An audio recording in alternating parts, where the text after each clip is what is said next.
that is yours to keep. Dana, you've known him all your adult life, essentially. How do you feel hearing that admission? Kind of shocked, but I know he probably does feel that way at times. I don't think there's anybody watching who couldn't understand that.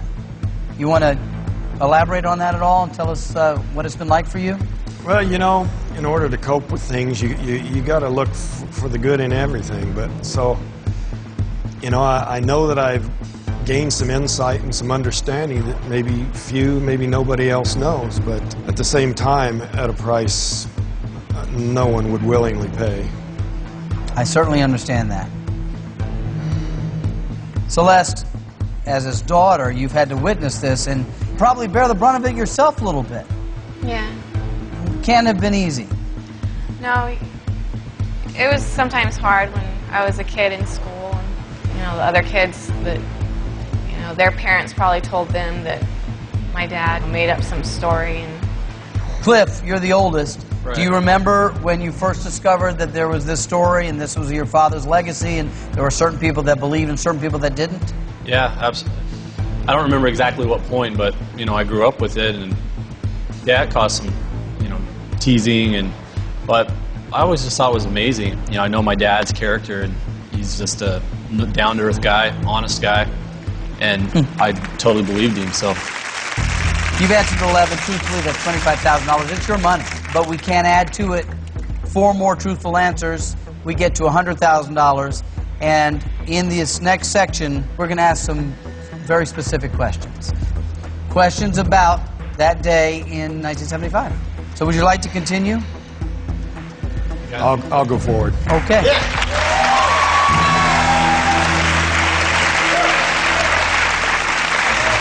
I think at some point you have to know your own truth regardless of what people think. I would imagine, however, the credibility of your story has been a constant fight in your life. Yes, it never ends. And that every aspect of you as a person is under scrutiny. Yes. We asked some of those questions here tonight. Yes. Before we get to the next question, can you tell us what happened in your own words that day? Well, it was just a crew of guys that put in some hard work in the woods and were headed home in the evening. And, what were you doing? Were you logging? Yeah, we were cutting trees for fire control. Okay. So you'd worked a long day, now you're heading home and you're in a pickup truck? Yeah, it was a double cab truck, so Sure. all 7 of us fit in one truck. And it's nighttime? Yes. We saw this object glowing through the trees. First, we didn't know what it was, but when we got closer where we could see it, boom, there it was. It was unmistakable. Less than 100 feet away, it was this object hovering there. What was the shape of the object? It was a disc-shaped metallic object outlined against the sky. So I threw open the door, headed towards it, kind of showing off, being a hotshot in front of the rest of the crew, and I got too close. What happens then? Well, I could hear this sound as I got closer, but when I got right up there, suddenly the sound got louder, and it started to move and rise up a little bit. And so I jumped for cover. There was some logging debris there. I got down behind a log, and those guys were yelling at me to get away from there. Some of them were swearing, and they were pretty excited. You know, they wanted to split. And by then, I was pretty terrified myself. I realized what a dumb thing that was to do. Yeah. So I made up my mind to get the hell out of there. And so I raised up, got ready to sprint, and just as I straightened up, boom. Those guys said they saw a blast of energy come out of that thing that just threw me back through the air. Question 12. Did you drink any alcoholic beverages on the day you were abducted by a UFO?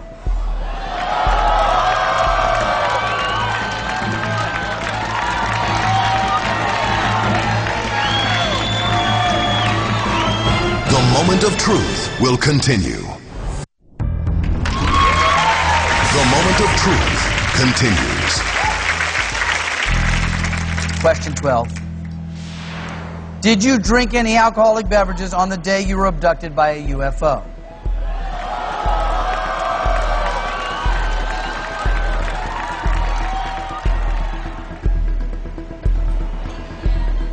You know, there's times I wish I could say that's what it all was. I just got too much. But no, I didn't have a drop. That answer is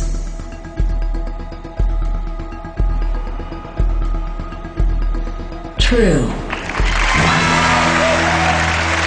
That's 12. You talk about the fact that there are 7 of you and 6 crew members, in this double cab truck, and you were the only guy who jumped out of the truck and ran towards the saucer. Boy, if you had that to do over again, I'm sure you would have done it differently. Yeah, absolutely. And given that, here comes question 13. Have you ever wished that any of your co-workers were abducted instead of you? Ken, what do you think about that question? I'm sorry I didn't run over there with him. Is that right? Yeah, it would have been an experience of a lifetime. He doesn't agree. I bet you didn't think that back then. Yeah, I see the whole thing in a positive light. But then again, Ken, you've had 35 years where you could say it wasn't me. So the question is on you. Have you ever wished that any of your co-workers were abducted instead of you? I'll have to admit, yes, anybody but me. That answer is true. 13 truthful. You need 2 more truthful answers to get to that $100,000 mark. And like I said, it ratchets up as we get further and further. You okay? Yeah. Taking some deep breaths. You know, one of the things that is certainly intriguing and also something I respect about you, Travis, is that you're here.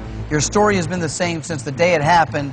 And as many people as there may be that believe you or are supportive of you, I would say for everyone that supports you, there have got to be 10 that have told you that you're absolutely nuts. And that can't be fun. As a matter of fact, there are so many skeptics, there are even magazines based on the whole purpose of debunking these stories. That can't sit too well with you. No, it doesn't. And I think the arch skeptic is as illogical as the true believer. Fanatical believer. Fanatical believer, yeah. Shall we continue? Yes. Okay. This question won't be asked by me. It's by a surprise guest. His name is Michael Shermer. He's the co-founder of Skeptic Magazine, and he has a question for you. Let's welcome Michael out right now. Hello, Michael. Okay, Michael, your magazine is called Skeptic Magazine. The whole point is to prove these stories to be false. This is a question from Michael to you. You answer truthfully. You're still in the game. Michael, question 14. Travis, do you have any evidence to support your claim of being abducted?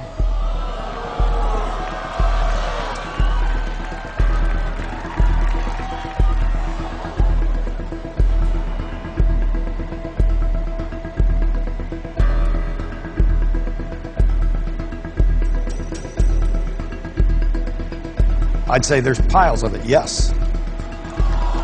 That answer is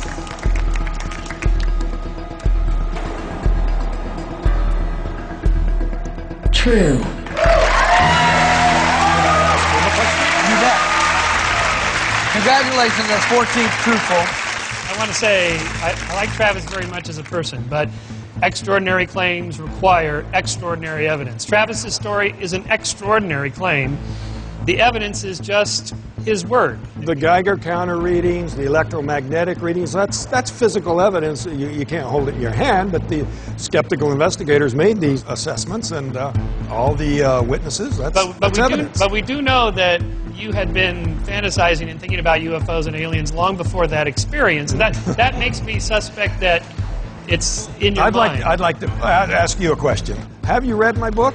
Yeah, I just don't accept it. I think it's possible that you just made up the story. I hate to say it. I sure wish that we had a piece of the spaceship, and you know who else would wish it more than you or I? Travis Walton, who's after lived through this story for 35 years. Michael Shermer, I thank you very much for coming here and representing your point of view and asking a question. Thank you. Well, that was a surprise. It was a surprise, but you know we have surprises, my friend. That's one of the things we're good at. Let's continue. You've answered 14 truthful. If you answer the next question truthfully, it's $100,000. Now, regardless of what happens, you have $25,000 for your time here. I thank you again for sharing your story with us. This is a $100,000 moment of truth, and that's not going to be an easy softball of a question. If you decide to stop right now, then it's left for our audience to make the decision based on what they know of you, Travis, if your story is true or not. If you want to stop now, I certainly would understand. If you'd like to answer this question, I'll be happy to indulge you. What do you think here, guys? I think he should do it. Even if it should come up and the answer be something you don't expect it to be. It's scary. I mean, he's putting his reputation on the line, you know. But his story has been the same, and if it comes down to this is his time. I think he should do it. Dana? I think you should do it. Celeste? Yes. Okay.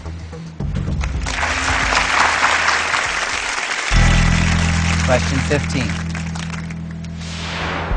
Were you abducted by a UFO on November 5th, 1975?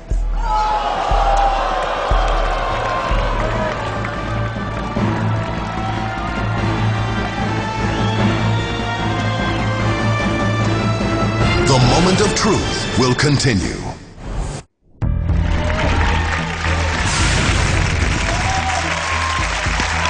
This is the moment of truth. What happened on November 5th, 1975? Well, Travis Walton has told us a detailed account. You can read his book. What is the title of the book? Fire in the Sky. Fire in the Sky.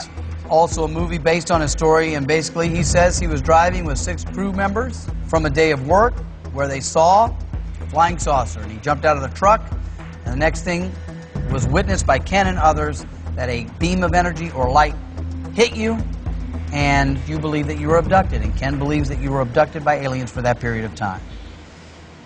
So we asked that question. Question 15 is simply this. Were you abducted by a UFO on November 5th, 1975?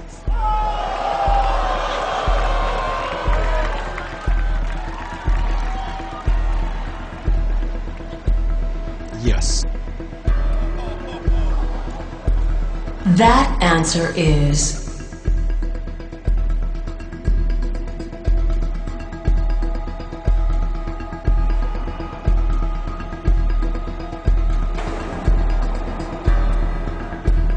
false.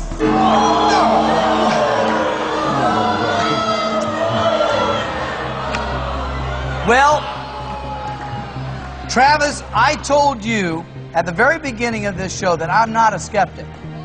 And so I try not to judge or root one way or the other, but I was really hoping that this answer was a true answer. All I will say to you is that when asked this while strapped to the polygraph machine, it was deduced that your response was conclusively deceptive. Sadly, I'll say that the $100,000 you stood to win by answering truthfully is not yours, but I will happily say that by having the courage to face us and be here and answer these questions, 14 of which you answered truthfully, we have $25,000 for you. Is there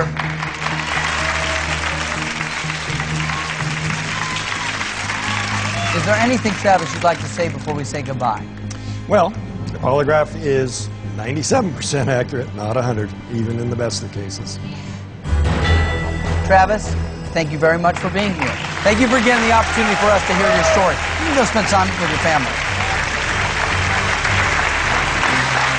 Well, thank you for watching. We'll see you next time on The Moment of Truth. Good night, folks. Don't worry.